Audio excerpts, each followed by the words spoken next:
In the past 100 years, we've seen many sociological and cultural changes in the United States. We've experienced Martin Luther King and his March for Freedom. We have seen in the 60s the movement for women's rights and equality. All of these hard opinions draw divisiveness into our communities when what society actually needs is compassion and a joining together. Ryan Lamothe talks about what compassion is, what it looks like in a civilization. He says that there are 5 features of compassion, beginning first and foremost with empathy, being able to look through someone else's eyes and experience their suffering and their struggles. When we're able to do that, it should draw us into action. We don't want ourselves or our children or our neighbors to experience the suffering that we see on another people. And because of that, it should encourage us to fight for rights that would be equal for all.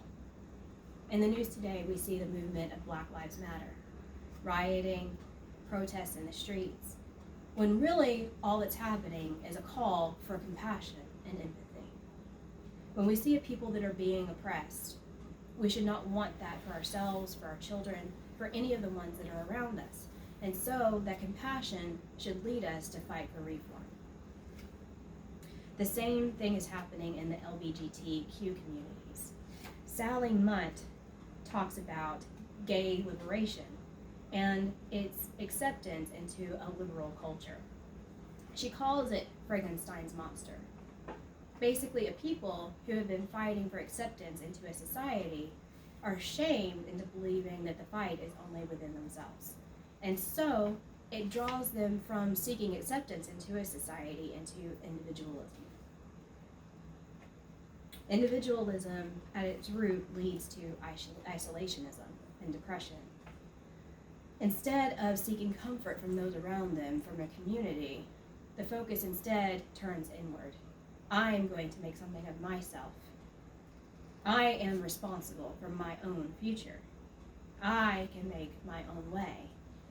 But being an individual can often be very lonely.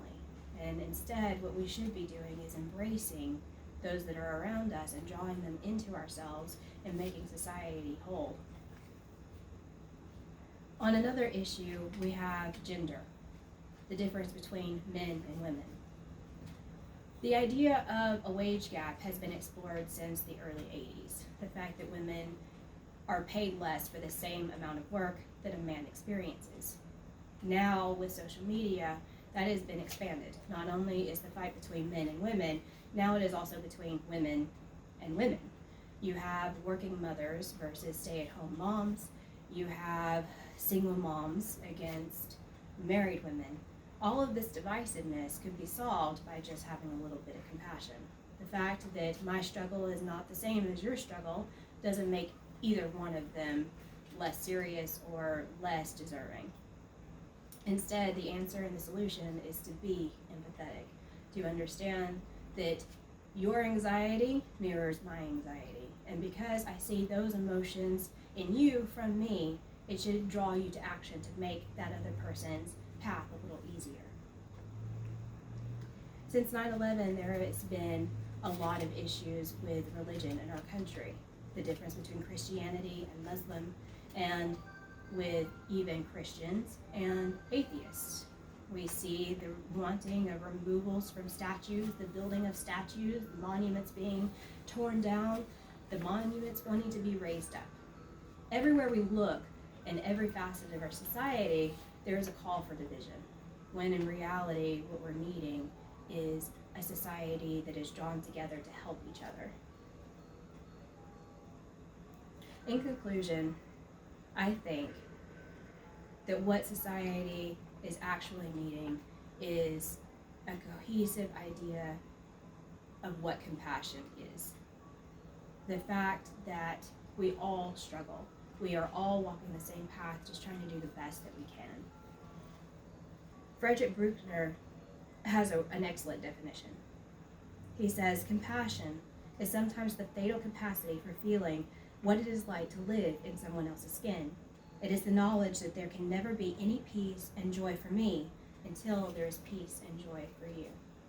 So by fighting for other people, you're actually fighting for yourself. Not only to ease their struggles, to ease their pain and their sorrows, but also to make the world a better place all the way around, for yourself, for them, for your children, for your neighbors. And when we're all able to live in a society that is full of peace and joy, we make the world a better place.